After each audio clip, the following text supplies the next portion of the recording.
Hello students, how are you? Hope you all fine at your home. Today we are read the poem. We are going to read the poem A Tiger in the Zoo. It is written by Leslie Norris. First we will read the summary. So we are going to take up the summary. Brief introduction of the poem. The poem A Tiger in the Zoo, written by Leslie Norris. This poem contrasts a tiger when it is its natural habit and when it to imprison the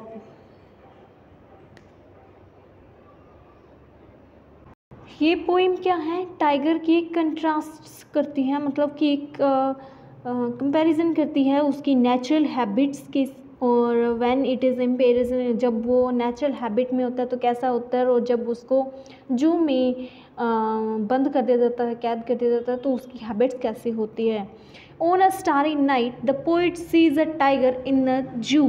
एक जू में starry night में कवि क्या देखता है, एक tiger को देखता है. The tiger move slowly up and down in his cage.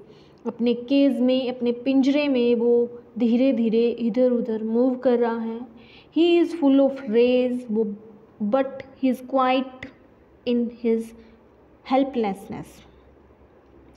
वो पूरा गुस्से से भरा हुआ है बट वो शांत है उसकी असहायता के कारण, कि वो क्या है, हेल्पलेसनेस है, वो बेबस है. The poet is moved on pity for the tiger. जो कवि है उसको उस पर जो पोइटेस है, मतलब जो पोइट है, उसको उस पर दया आती है टाइगर पर. She says that the tiger should have been in the jungle. वो कहती है, लेस्ली नॉरिस क्या कहती है कि टाइगर जो है जंगल में होना चाहिए. He should have been moving quietly in the shadow near some water hole and waiting for a plump deer to pass that way. वो कहती है कि टाइगर को जंगल में होना चाहिए और उसे जो है क्वाइटली, शांति से, छाया में खड़े होकर पानी के झरने के पास, वाटर के पास शांति से मूव करना चाहिए और वेट करना चाहिए. ए प्लम्प डियर, प्लम्प यानी ताजे मोटे, जो अच्छा फैटी हिरण होता है उसकी, डियर का वेट करना चाहिए अपने शिकार का. But sadly he is locked behind bars in a concrete cell. But दुख के साथ, क्या दुख की बात ये है, क्या है कि वो कंक्रीट से, ईंट पत्थर से जो बनी हुई दीवारें हैं, उन सलाखों के बीच में, उन सलाखों के अंदर जो है जकड़ा हुआ पड़ा है. He takes no notice of the visitors and is looking at the brilliant star with his brilliant eyes. उसे कोई फिक्र नहीं है, कोई वो नहीं देख, उसको वो ध्यान नहीं देता विजिटर्स जो उसको देखने आते हैं उनकी तरफ. बट वो क्या देखता है, अपनी ब्रिलियंट चमकीली आंखों से चमकते हुए सितारों को देखता है, स्टार्स को देखता है. Now he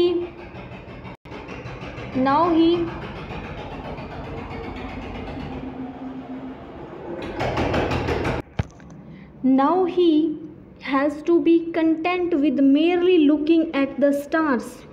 अब सिर्फ उसको इस चीज़ से संतुष्ट रहना पड़ेगा, सिर्फ सितारों को देखते हुए ही संतुष्ट रहना पड़ेगा. He is no longer free to move in his natural habit and look at the brilliant stars from there. अब उसके पास कोई भी क्या नहीं है, घूमने के अलावा और चमकते हुए सितारों को देखने के अलावा और कोई भी उसके पास फ्रीडम नहीं है. कोई भी उसके पास वो फ्री नहीं है अपने नेचुरल हैबिट के लिए, ब्रिलियंट आँखों से जो सितारे देखता है उसके लिए उसके पास कोई भी क्या नहीं है, फ्रीडम नहीं है. So let's start this poem by Stenjo.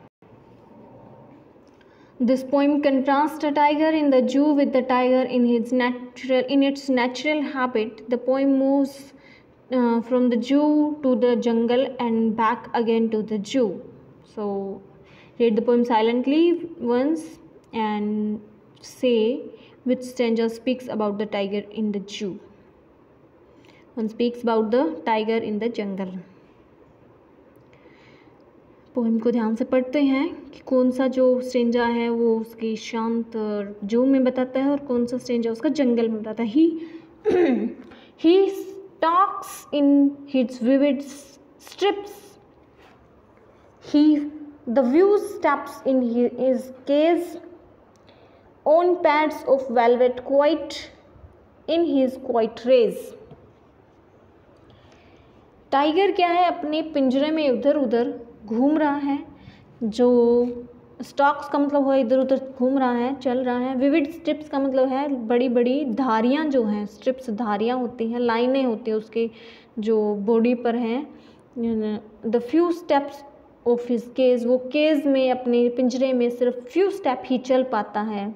On pads of velvet quite, जो उसके ऊपर किसके ऊपर चल पाता है, जो उसके नीचे जो गद्दा बिछाया गया है, मतलब जो उसको वेलवेट क्वाइट दिया गया है, वेलवेट पैड जो दिया गया है उसको, उसके ऊपर चल पाता है कुछ स्टेप से. इन हिज क्वाइट रेज, और अपने गुस्से में और शांत में. देखो यहाँ पर आयरनी क्रिएट कर दी, गुस्से में भी है और वो शांत भी है. Next stanza, he should be lurking in shadow, sliding through long grass near the water hole where plump deer pass. Lurking का मतलब होता है lying hidden in order to attack, छिप जाना किसी चीज़ पर अटैक करने के लिए लर्किंग का मतलब होता है. यहाँ पर आप देख सकते हैं, एक सेकेंड, लर्किंग, इस लर्किंग का मतलब है छुप जाना या अटैक करने के लिए तैयार होना किसी चीज़ वस्तु पर. Sliding through long grass, grass पर, लॉन्ग ग्रास पर वो इधर उधर चलता है, देखता है, घूमता है. फिर क्या करता है,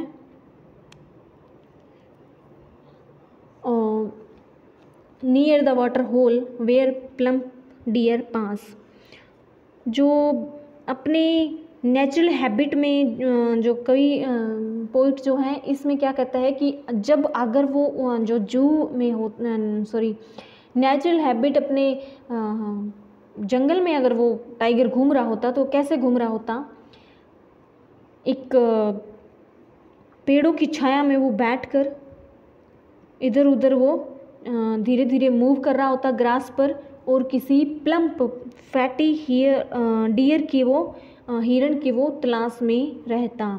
ही should be snarling around houses at the jungle's edge bearing his white fences, his claws terrorizing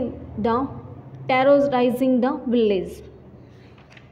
क्या इस नेक्स्ट में क्या पोइट क्या कहते हैं कि वो इस चीज़ की वो क्या करते हैं, इमेजिन करती हैं कि जब वो नेचुरल हैबिट में होता है, अपने नेचुरल हैबिटेट्स में होता है, जब वो अपने प्राकृतिक आवास में होता है, अपने घर में होता है बनाए हुए, तो क्या करता है कि किसी गांव में जा कर के किसी जंगल के एज का मतलब होता है किनारा, जंगल के किनारे पर खड़े होकर के क्या बेरिंग हिज क्लोज, मतलब अपने पंजों से ज़मीन को खोद रहा होगा, और जो गांव है उस जंगल के किनारे, उन जंगल के उन गांव वालों को वो डरा रहा होगा अपने दांतों से, अपने पंजे दिखा के. और इस तरह से वो क्या है कि वहाँ पे कोई टेररिस्ट, मतलब कोई आतंक का कारण भी बन सकता था जब वो वहाँ पर होता तो. But he is locked in a concrete cell, पर वो क्या है, कंक्रीट सेल में एक ईंटों से बनी दीवार के पीछे लॉक हो गया. He strength behind bars stalking the length of his cage ignoring visitors, उसकी जो स्ट्रेंथ है वो बिहाइंड बार्स के लॉक हो, वहाँ पर लॉक हो गई उस बार उन केज में, उसके जो पिंजरा है उसमें सीमित हो गई, उसकी जो स्ट्रेंथ है वो धीरे धीरे खामोशी से क्या करता है, पिंजरे की लंबाई के साथ साथ इधर उधर चक्कर काटता है, और उन लोगों की तरफ कोई ध्यान नहीं देता जो उसकी तरफ विजिटर्स जो आते हैं उसको देखने के लिए, उनकी तरफ कोई ध्यान नहीं देता. ही hears the last voice at night the patrolling cars. उसने क्या सुनी, सिर्फ पेट्रोल जो उनको चेकिंग करने की जो कार आती है उनमें जो इन्वेस्टिगेटर्स आते हैं, सिर्फ उसकी आवाज़ उसने सुनी है.